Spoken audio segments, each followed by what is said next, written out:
आज मांडिया दिवस। मांडिया एक पुष्टिकर खाद्य। एहार प्रचार एवं प्रसार पाई राज्य सरकार 2017 मसीह आरंभ करथिले मिलेट मिशन। प्रथमे राज्यर 7टी जिल्लारू आरंभ होइथिबा मिलेट मिशन एबे समस्त 30 जिल्लार 177 ब्लॉक रे कार्यकारी होउछि। देशर प्रथम राज्य भावरे ओडिशा मांडिया दिवस पालन करुछि।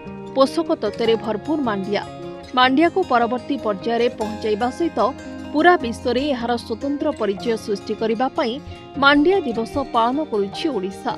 मांडिया चाष पई चाषी को स्वतंत्र प्रोत्साहन राज्य सरकार जोगाई देउछन्ते। चाउल एवं गहम भली 15टी जिल्ला रे राशन रे मांडिया प्रदान करा जाउछि। एहा सहित प्रति थाली रे मांडिया को व्यवहार करिबा पई स्कूल मध्याह्न भोजन, डाक्तरखाना कैंटीन, सरकारी कार्यालय एवं बैठक, होटेल मानकरे मांडिया को सामिल करा जाउछि।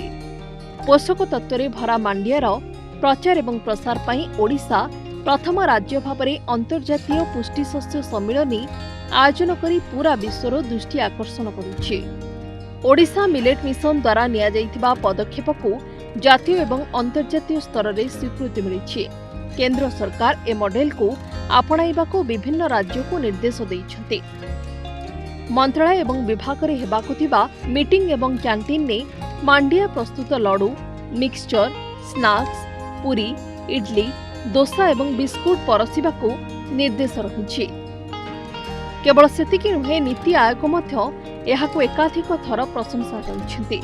मिलेट जातीय खाद्य सामग्रीर प्रचार प्रसार पाई मिशन शक्तिर महिला स्वयं सहायक गोष्ठी मानकु दायित्व दिया जाइछि, जहाकी देशरे प्रथम। मिलेट चाष को प्रोत्साहित करने दिगरे ओडिशा मिलेट मिशन द्वारा निया जाइथिबा पदक्षेप को सर्वोत्तम मॉडल मध्यरु गोटिए भावरे जातीय एवं अंतर्जातीय स्तर रे स्वीकृति मिलिछि। ब्यूरो रिपोर्ट, ओडिशा संवाद।